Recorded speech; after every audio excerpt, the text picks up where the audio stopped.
غیبت کس کو کہتے ہیں؟ امام غزالی رحمۃ اللہ علیہ فرماتے ہیں کسی کا عیب بیان کرنا اور وہ عیب اس کے کپڑوں میں پایا جائے تب بھی آپ نے بیان کیا تو غیبت ہے۔ اگر وہ عیب اس کے اخلاق میں پایا جاتا تھا تو وہ بھی آپ نے اس کی پیٹھ کے پیچھے بیان کیا تب بھی غیبت ہے۔ اگر اس کے دینی معاملات میں وہ بات پائی جاتی تھی تو آپ کو چاہیے تھا دین کے اندر اگر کسی میں عیب پایا جائے تو یہاں اس کو تبلیغ کرنا چاہیے یا اس کے لیے دعا کرنا چاہیے۔ آپ کو پیٹھ کے پیچھے بیٹھ کے یہ ڈسکس کرنا کہ اس نے کبھی نماز نہیں پڑھی، پابندی سے روزہ نہیں رکھتا، اس کی تو اجازت ہی نہیں۔ اگر آپ کو نظر آ گیا تھا کہ یہ خامی ہے تو یہاں حکم یہ تھا کہ جا کے تبلیغ کرتے یا اس کے لیے دعا کرتے یا سمجھاتے کہ بھائی صحیح ہو جا۔ لیکن بیٹھ کے ہم نے عیب جوئی کی، کسی بھی جگہ بیٹھ کے کسی شخص کے عیب بیان کرنا اور پیٹھ کے پیچھے بیان کرنا یہ اس کی غیبت ہے۔ صحیح مسلم شریف میں حضرت ابو ہریرہ رضی اللہ تعالیٰ عنہ فرماتے ہیں کہ نبی پاک صلی اللہ تعالیٰ علیہ وسلم نے صحابہ سے فرمایا تم جانتے ہو غیبت کیا ہے؟ عرض کی حضور بتا دیجئے، تو نبی پاک صلی اللہ تعالیٰ علیہ وآلہ وسلم نے ارشاد فرمایا کہ اپنے بھائی کا ایسا عیب بیان کرنا کہ جس کا بیان کرنا وہ ناپسند کرتا ہو، اسے نہیں اچھا لگتا کہ تم وہ بات کہیں ڈسکس کرو اس کی، وہ بات اگر تم نے بیان کر دی تو وہ غیبت ہے۔ تو صحابی نے عرض کی یا رسول اللہ صلی اللہ علیہ وسلم اگر عیب پایا بھی جا رہا تھا تو پھر بھی ہم نے بیان کر دیا تو غیبت ہے؟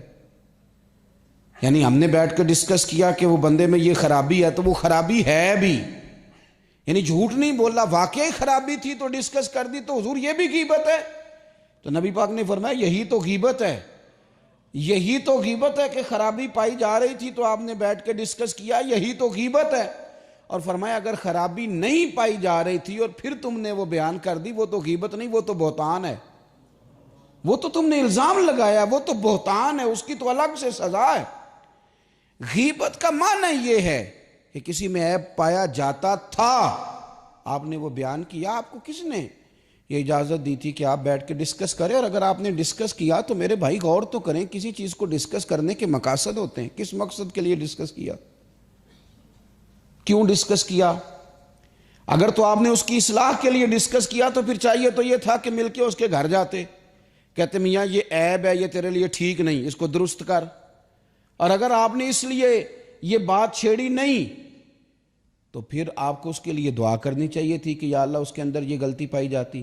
یہ جو آپ نے دوسرے ساتھی کے سامنے اس کا وہ عیب بیان کرنا شروع کیا، مقصد کیا ہے سوائے اس کے کہ آپ لوگوں کی نظروں میں دوسروں کو گرانا چاہتے ہیں؟ ہمارے محدثین فرماتے ہیں کہ یہ جو اتنا سخت حکم لگایا گیا نا، قرآن پاک نے کہا جس نے غیبت کی اس نے مرے ہوئے بھائی کا گوشت کھایا، اور حدیث میں فرمایا گیا کہ غیبت زنا سے بھی زیادہ برا کام ہے، زنا سے بھی زیادہ۔ یہ کیوں کہا گیا؟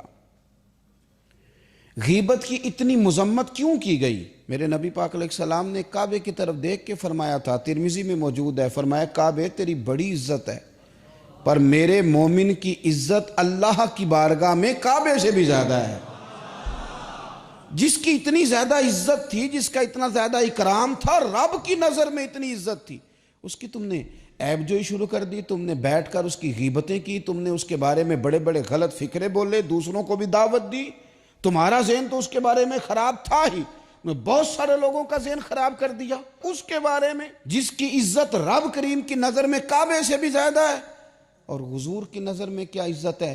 میرے کریم محبوب نے فرمایا جس نے میرے مومن کو تکلیف دی اس نے مجھے تکلیف دی۔